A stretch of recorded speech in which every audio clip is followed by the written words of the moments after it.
बिस्मिल्लाहिर्रहमानिर्रहीम। अस्सलामु अलैकुम स्टूडेंट्स। हम पढ़ रहे हैं chapter number 7, a visit to Cambridge. इसका अक्सर हिस्सा हमने पढ़ लिया है, जो रिमेनिंग पार्ट है वो आज पढ़ेंगे इंशाल्लाह। तो अभी तक जो हमने पढ़ा है उसमें ये देखा हमने कि ये कहानी है दो ऐसे लोगों के बारे में जो आम आदमियों से बिल्कुल अलग है।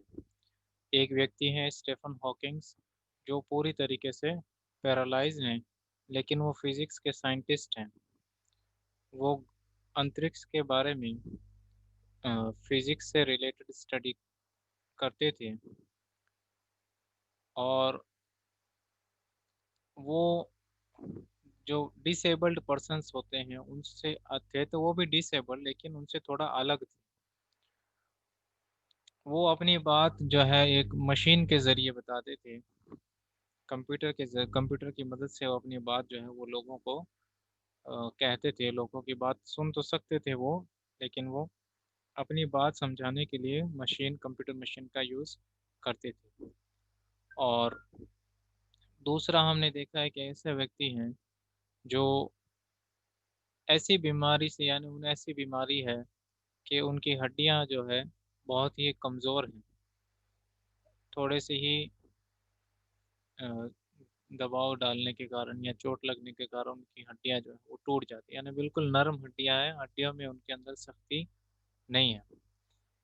तो जब वो विजिट करने के लिए गए हैं कैम्ब्रिज यूनिवर्सिटी, विजिट करने गए थे वहाँ, उन्होंने स्टीफन हॉकिंग्स के बारे में सुना था। फिर वापस उन्होंने आकर के कॉल किया और उनसे अपॉइंटमेंट लिया, उनसे मिलने के लिए गए और उनसे बातचीत कर रहे हैं। तो वही बातचीत आगे चल रही है, इसमें हम कंटिन्यू करेंगे आज का चैप्टर। देखें स्क्रीन पे। What do you think is the best thing about being disabled, I asked him earlier. तो वो कहते हैं कि मैंने स्टीफन हॉकिंग से पहले पूछा था कि डिसेबल्ड होने की सबसे डिसेबल्ड होने के बावजूद सबसे अच्छी क्या चीज़ है, यानी अगर कोई आदमी डिसेबल्ड है तो उसके लिए सबसे अच्छी बात क्या होगी। I don't think there is anything good about being disabled. तो कहते हैं कि मुझे नहीं लगता कि डिसेबल्ड होने में कोई भी अच्छी चीज़ होगी, यानी कि अगर कोई अपाहिज है तो उसके लिए क्या अच्छी चीज़ हो सकती है। I think I said you do discover how much kindness there is in the world. मैंने कहा कि मैं ऐसा सोचता हूँ कि अगर कोई आदमी अपाहिज है तो उसको एक अच्छी चीज़ ये ज़रूर मिल सकती है कि दुनिया वालों की जो काइंडनेस है, यानी दया दिखाते हैं जो लोग किसी अपाहिज के प्रति, वो एक अच्छी चीज़ है इस दुनिया में।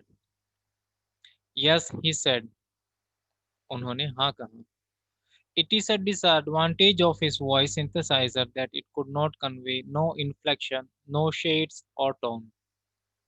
उन्होंने हाँ तो कहा, लेकिन उन्होंने अपने मुंह से हाँ नहीं कहा, मशीन के जरिए हाँ कहा। तो अब क्योंकि उन्होंने मशीन के जरिए हाँ कहा, तो उस हाँ कहने में उनकी कोई फीलिंग नहीं थी। जब कोई मशीन बोलती है तो वो सब चीज़ें एक ही टोन में बोलती है। अगर कोई दुख की बात होती है तो भी वो उसी लहजे में बोलती है, खुशी की बात होती है तो भी वो उसी लहजे में बोलती है। लेकिन जब इंसान कोई दुख की बात कहता है तो वो भावुक हो जाता है, और जब किसी खुशी की बात कहता है तो उसके चेहरे से, उसकी बोली से पता चलता है ये आदमी कितना खुश है। लेकिन मशीन इन चीज़ों को नहीं समझ सकती। तो राइटर कहता है कि अब चूंकि उस मशीन ने वो यस बोला था, तो इसलिए उस यस के अंदर उनकी फीलिंग मुझे नजर नहीं आई। ये मशीन का बहुत ही डिसएडवांटेज है, यानी कि ये फायदा नहीं मिलता मशीन से कि वो फीलिंग्स भी बताए, यानी फीलिंग्स के साथ में कोई बात करे। And I could not tell how enthusiastically he agreed with me. और मैं बता नहीं सकता कि उन्होंने कितने ही एंथुसियाज्म के साथ में मुझे हाँ कहा था। यानी वो हाँ बोलने में उन्हें जो चीज़ महसूस हुई ना, वो मैं आपको बता नहीं सकता। हालांकि वो चीज़ उनकी बात में, यानी जब उन्होंने यस कहा तो उसमें नज़र नहीं आई। Every time I shifted in my chair or turned my wrist to watch the time. और हर बार मैं बात करते हुए अपनी कुर्सी को यानी अपनी जगह जो है वो कुर्सी पे बदल रहा था और मैं अपनी रिस्ट वॉच में बार बार टाइम भी देख रहा था। मेरी जो हाथ घड़ी थी उसमें मैं बार बार टाइम भी देख रहा था। I wanted to make every one of our 30 minutes count. और मैं ये चाहता था कि मेरा जितना भी समय है इनके साथ 30 मिनट्स का वो हर एक क्षण में यूज लूं। कोई भी क्षण बर्बाद ना करूं, एक सेकंड भी बर्बाद ना करूं और इनसे बातचीत करूं और इनसे जानकारी हासिल करूं। I felt a huge relief and acceleration in the possibilities of my body. और मुझे अपने शरीर के अंदर एक बहुत ही राहत महसूस हो रहा था।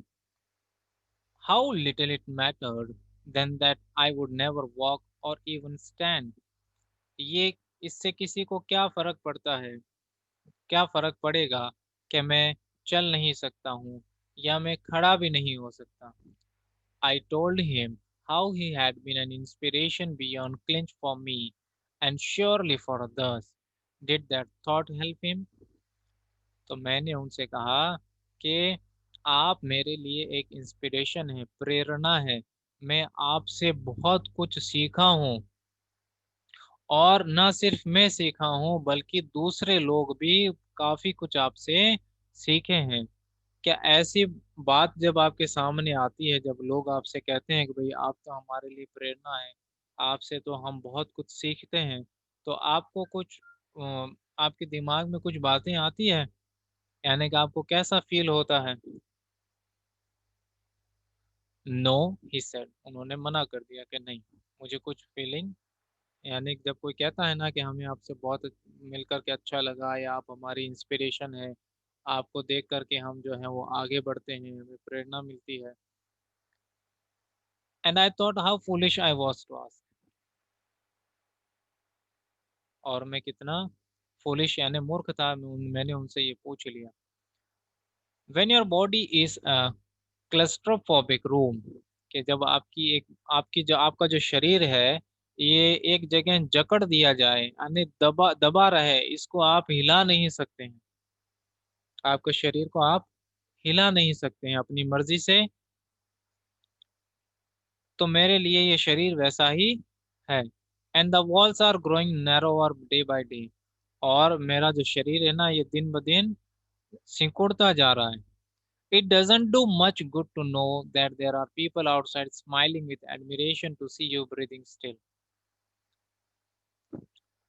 और जब सामने वाले लोग मुझे देख करके मुस्कुराते हैं, मुझे प्यार दुलार करते हैं, देखते हैं कि मैं अभी भी जिंदा हूँ, अभी भी सांस ले रहा हूँ, वो हंसते हैं, मुस्कुराते हैं, उन्हें खुशी होती है, लेकिन इससे मुझे कोई फायदा नहीं होता। Is there any advice you can give disabled people, something that might help make life better?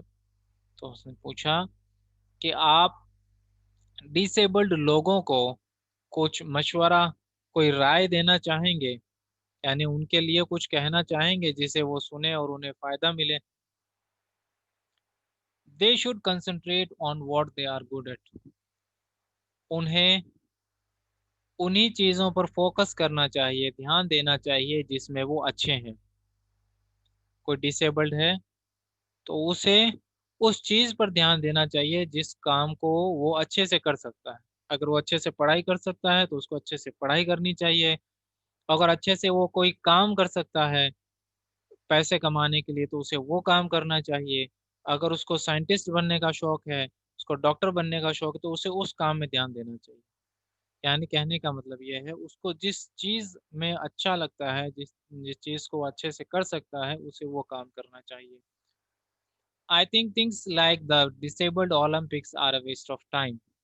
और वो कहते हैं कि मुझे ऐसा लगता है कि ओलंपिक्स जो होते हैं डिसेबल्ड लोगों के लिए, पैरालंपिक्स बोलते हैं, यानी कि वो ओलंपिक खेलकूद होते हैं जिसमें अपाहिज लोग भाग लेते हैं। तो उनका वो ये कहना चाहते हैं कि ये जो ओलंपिक्स होते हैं जो डिसेबल्ड्स के लिए होते हैं, तो वो एक तरीके से मेरे लिए समय की बर्बादी है। मैं उसको समय की बर्बादी मानता हूँ। I know what you mean. कि मैं राइटर कहता है कि आप क्या कहना चाहते हैं, मैं इस चीज को समझ सकता हूँ। I remember the years I'd spent trying to play Spanish guitar considerably larger than I was, and how gleefully I had unstringed it one night.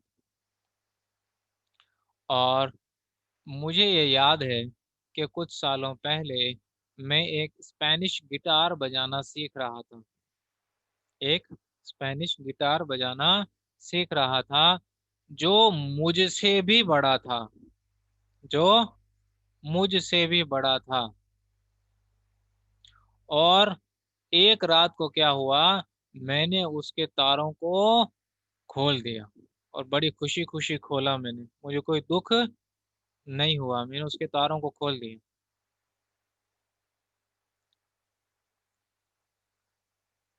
The half hour was up. I think I have annoyed you enough, I said, grinning. Thank you for। आधा घंटा हो चुका था और मैंने उनको जो है, मैंने उनके साथ काफी सारी बातें कर ली थी, और मैंने उन्हें थैंक यू कहा और मैं जाने लगा। स्टे। I waited.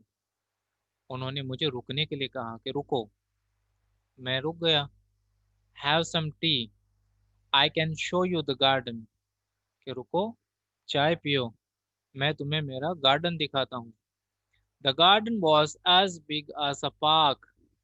उनका जो गार्डन था ना, इतना बड़ा था जैसे कोई एक पार्क हो। But Stephen Hawking covered every inch, rumbling along in his motorized wheelchair while I dogged to keep out of the way. और उन्होंने उस मुझे पूरे गार्डन में घुमाया, हर जगह घुमाया मुझे, अपनी व्हील चेयर में, जिसमें जो मोटर से चलती थी, जिसको वो हाथ से चलाते थे मोटर से।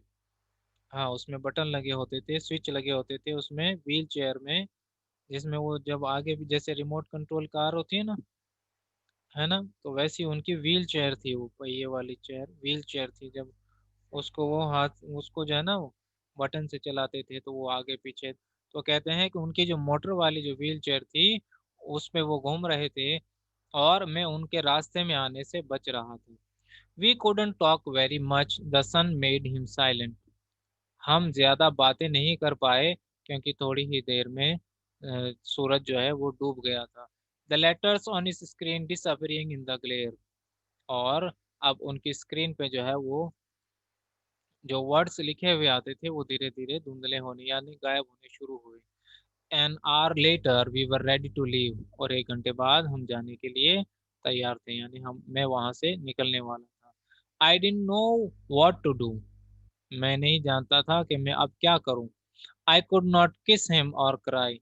मैं उनको किस भी नहीं कर सकता था, यानी उनका लाड दुलार प्यार भी नहीं कर सकता था और रो भी नहीं सकता था। आई touched his shoulder and wheeled out into the summer evening. और मैंने उनके शोल्डर पे टच किया, हाथ रखा, और फिर मैं वहां से चला गया। वो गर्मियों की शाम थी। Wheeled out into the summer evening, और गर्मियों की शाम थी तो मैं वहां से निकल गया। I look back, I knew he was waving, though he wasn't।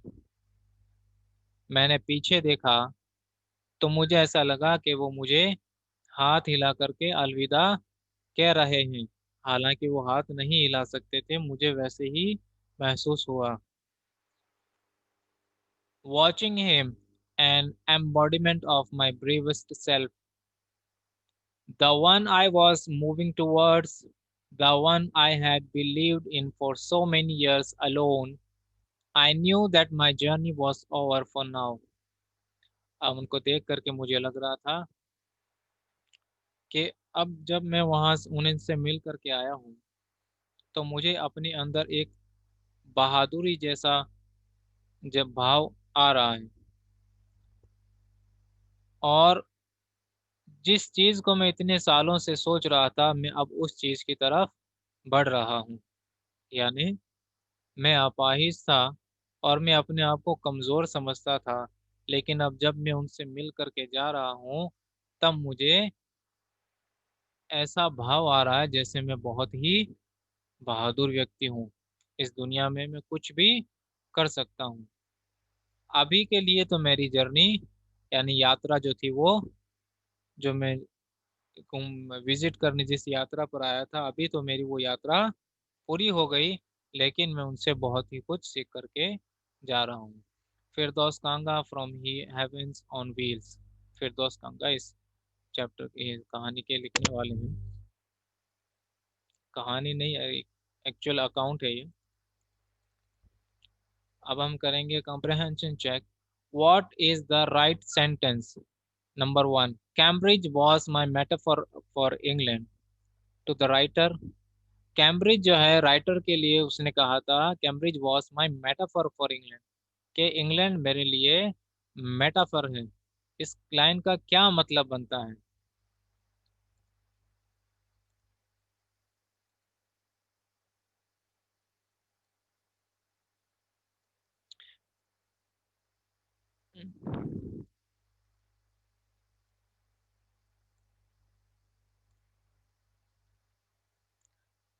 देखें नंबर वन पे, Cambridge was a reputed university in England. इस लाइन का ये मतलब होता है कि कैम्ब्रिज एक बहुत ही आलीशान और मानी जाने वाली इंग्लैंड की यूनिवर्सिटी है।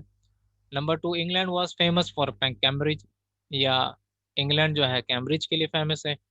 Number three, Cambridge was the real England, या ये कह सकते हैं कैम्ब्रिज यूनिवर्सिटी जो है वही असली इंग्लैंड है। तो इसका राइट आंसर यही है कि कैम्ब्रिज यूनिवर्सिटी जो है यही, यानी कि हम पूरे इंग्लैंड को यहाँ फील कर सकते हैं। Number two, the writer was phone Stephen Hawking's house. Writer ने स्टेफन हॉकिंग्स के घर पे फोन किया। Number one, from the nearest phone booth, पास वाले फोन बूथ से। From outside a phone booth, बाहर वाले फोन बूथ से। From inside a phone booth, अंदर वाले एक फोन बूथ से। तो जब वो यूनिवर्सिटी में घूम करके आ गए थे, जब वो बाहर आए तो वहाँ बाहर आकर के उन्होंने फोन बूथ से कॉल किया था, from outside a phone booth. Number two, this is the right answer. Number three, every time he spoke to the scientist the writer felt guilty because. जब भी स्टेफन हॉकिंग्स राइटर जो है उन बात करते थे, यानी कि राइटर से, जब वो राइटर जो है वो स्टेफन हॉकिंग से बात करते थे तो उन्हें गिल्टी फील होता था, because he wasn't sure what he wanted to ask.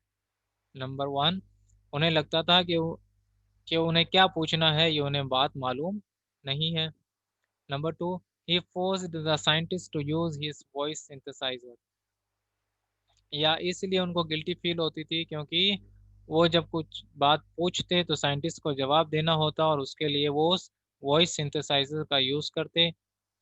Number three, he was face to face with legend, या इसलिए कि वो एक बहुत महान व्यक्ति के सामने बैठे हुए थे। इसका राइट आंसर है number two, he force the scientist to use this voice synthesizer. वो जो है साइंटिस्ट को फोर्स करते थे, यानी जब वो कुछ बात पूछते साइंटिस्ट को जवाब देना होता, और जब साइंटिस्ट जवाब देता तो उनको जो है वॉइस सिंथेसाइजर का यूज, यानी मशीन होती थी जो वो जिससे वो जवाब देते थे। Number four, I felt a huge relief in the possibilities of my body, और मुझे बहुत ही रिलीफ महसूस हुआ। ये जो लाइन आई है चैप्टर के अंदर, in the given context the highlighted words refer to possibilities of my body, इन शब्दों का क्या मतलब होता है? Number one, shifting in the wheelchair, turning the twist, sorry turning the wrist. इसका ये मतलब होता है कि व्हील चेयर में बैठ के इधर उधर हिलना और अपनी रिस्ट वॉच जो है इसको घुमाना। Number two, standing up walking, खड़े होना और चलना। Number three, speaking writing, speaking यानी बोलना और लिखना। इसका मतलब होता है number one, shifting in the wheelchair, turning the wrist, यानी मैं मेरे पास अभी इतनी ही पॉसिबिलिटी है कि मैं अपनी व्हील चेयर में बैठ करके हिल डुल सकता हूँ और अपनी रिस्ट जो कलाई जो है इसको घुमा सकता हूँ, इससे ज़्यादा कुछ भी नहीं कर सकता हूँ। अब हम देखेंगे इस चैप्टर के question answers working with the text. देखें question number 1। First, did the prospect of meeting Stephen Hawking make the writer nervous? If so why? Stephen Hawking से मिलकर के राइटर जो है वो नर्वस हो गए, अगर ऐसा हुआ तो क्यों? द नंबर आंसर है, the writer was nervous at the prospect of meeting Stephen Hawking because Hawking was a very renowned and brilliant astrophysicist. Despite being paralyzed and differently abled, he had authored one of the biggest bestsellers ever, A Brief History of Time. Besides, he was a worthy successor to Sir Isaac Newton and succeeded to his chair at the Cambridge University. और ये अपने समय के बहुत ही महान वैज्ञानिक भी थे और काफ़ी मशहूर थे, और हालांकि ये पैरालाइज भी थे और डिफरेंटली एबल्ड थे, यानी इनके अंदर भले ये पैरालाइज थे लेकिन इनके अंदर दूसरी शक्ति, यानी कह सकते हैं कि दूसरी ताकत थी। और इन्होंने एक बहुत ही ज़्यादा बिकने वाली किताबों में से एक किताब a brief history of time भी लिखी, इन्होंने ही लिखी थी। और सर आइजैक न्यूटन की कुर्सी कैम्ब्रिज यूनिवर्सिटी में जो थी वो उनके बाद जो है इन्हीं को मिली। Number 2, did he at that same time feel very excited? If so why? उस समय क्या इन्हें बहुत ही खुशी हुई थी? अगर ऐसा हुआ था तो क्यों?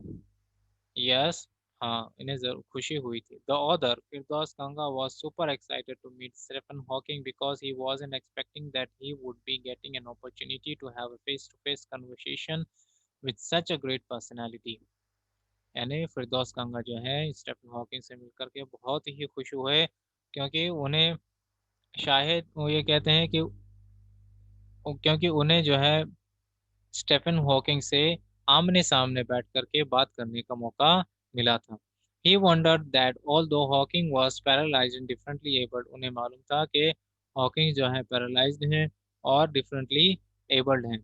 He had achieved greater heights and was considered a worthy successor to Isaac Newton and succeeded to his chair at the Cambridge University. This made Firdaus aware of the innumerous possibilities before him, and he could reach out further than he ever thought he could। उनके बारे में जान करके, यानी उन्होंने जो achievements हासिल किए हैं जो अभी मैंने पढ़े हैं आपको, तो इनके बारे में सुन करके ही वो उन्हें काफ़ी खुशी हुई थी। Number 2, guess the first question put to the scientist by the writer. Chapter में से आपको जो पहला सवाल राइटर ने साइंटिस्ट से पूछा, यानी स्टीफन हॉकिंग से पूछा था, वो क्या था, वो गैस करके बताइए।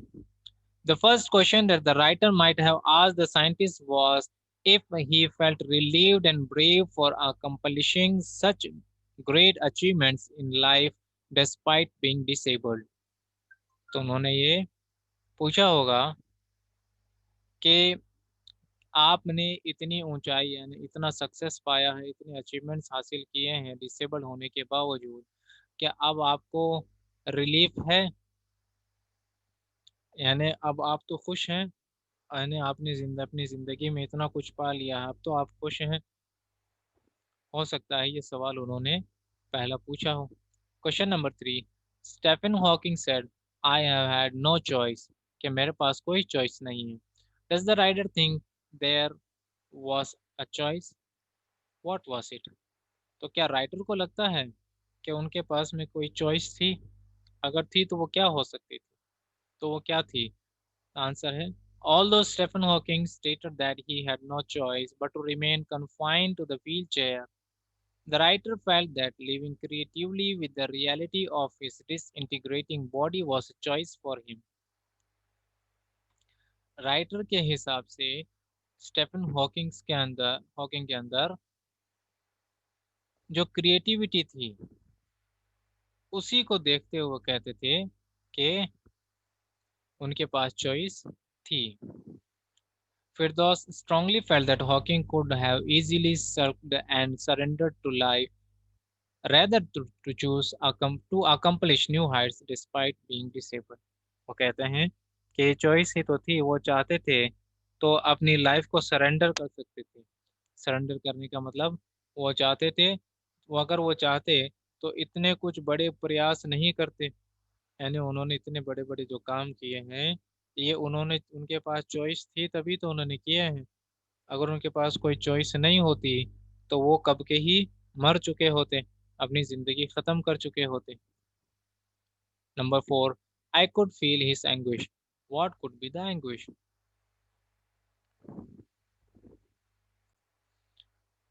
तो राइटर कहता है कि मैं उनका दर्द समझ सकता था। तो उनका क्या दर्द हो सकता था? देखिए answer, Stephen Hawking was such a brilliant scientist who brought to light various laws of science. तो इतने स्टीफन हॉकिंग इतने महान साइंटिस्ट थे कि उन्होंने अलग अलग विज्ञान के जो कानून होते हैं, जो लॉज होते हैं, वो सामने लेकर के आए।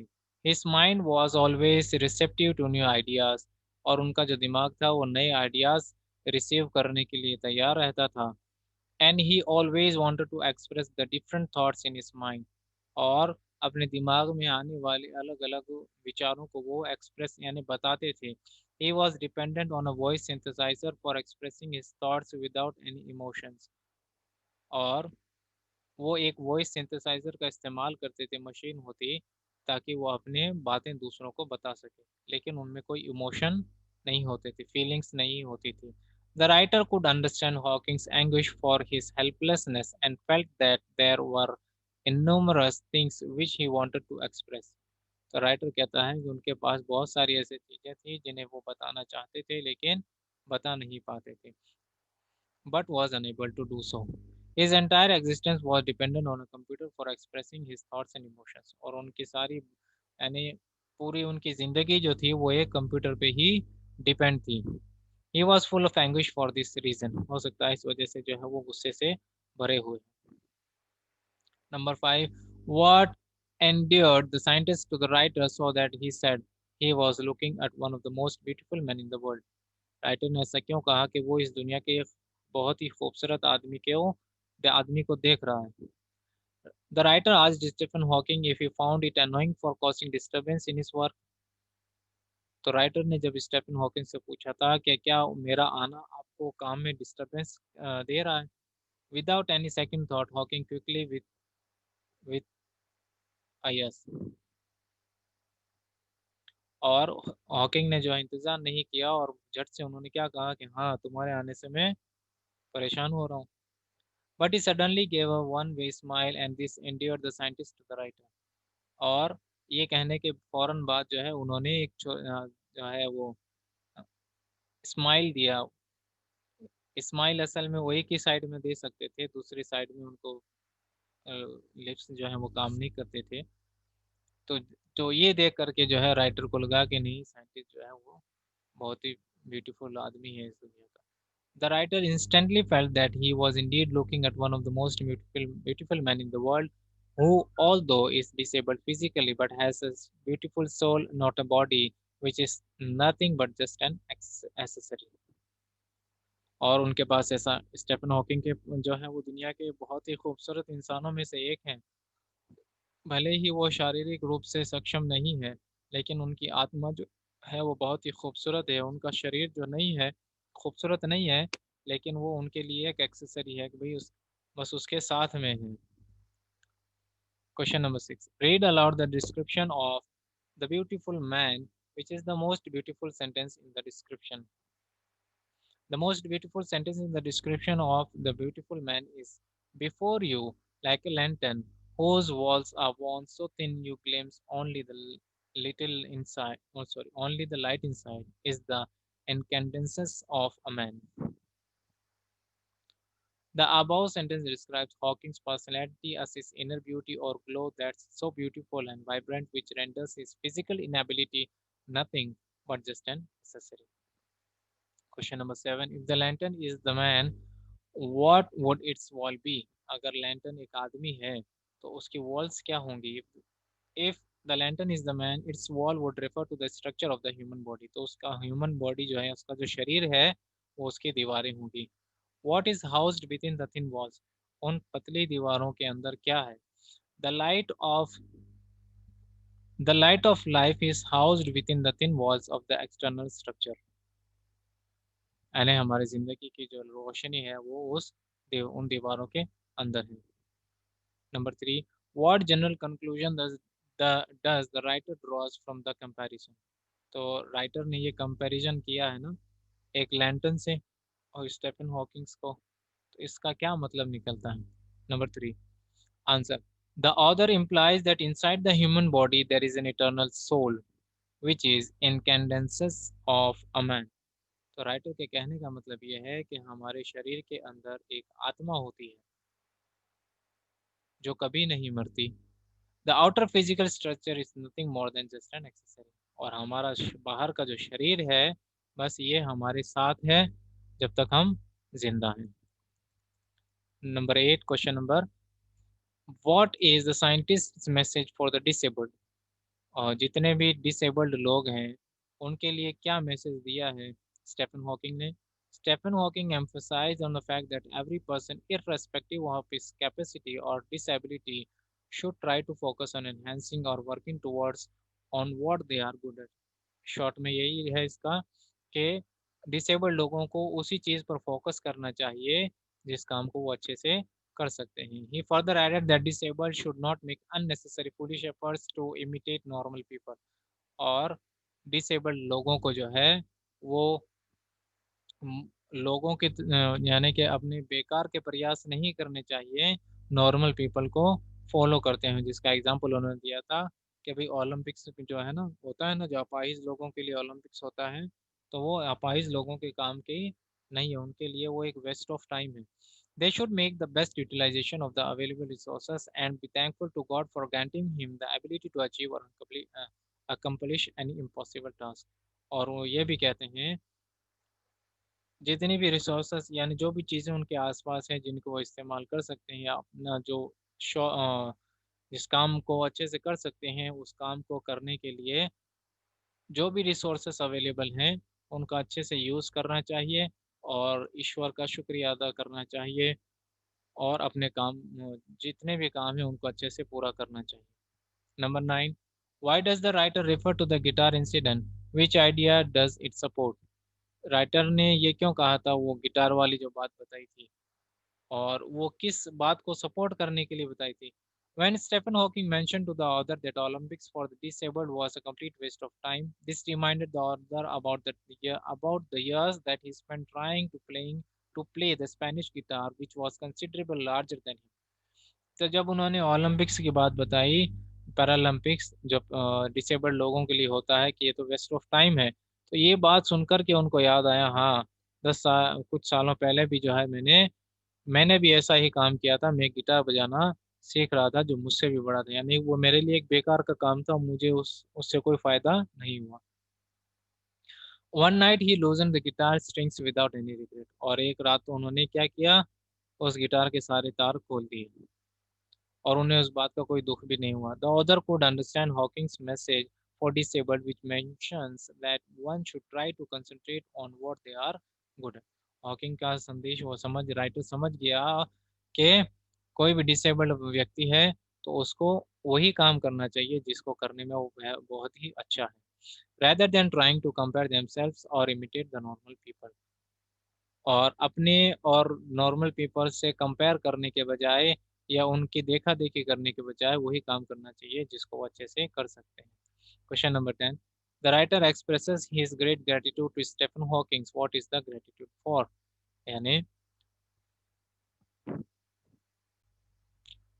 और राइटर ने जो है जो स्टीफन हॉकिंग्स को क्या ये कह सकते हैं कि भाई थैंक्स, बहुत ज़्यादा थैंक्स क्यों किया, किस वजह से किया, किस। तो आंसर देखें इसका, Stephen Hawking inspired the author to an extent that he was grateful to the scientist. He saw how Hawking was brave enough to achieve such big things in life despite his disability. तो उन्होंने ये जब देखा कि Stephen Hawkins ने जो है अपनी डिसेबिलिटी के बावजूद यानी अपने अपाहिज होने के बावजूद जो है दुनिया में क्या कुछ हासिल किया है, यही कुछ देख करके उन्होंने जिससे वो देख करके इंस्पायर हुए और उनको बहुत ही ज़्यादा धन्यवाद दिया। The scientist was indeed an embodiment of his courageous self. This optimistic aspect of Hawking inspired the author so much that he felt a deep sense of gratitude for the scientist and showed him a new way of leading life without complaining of the disability all the time।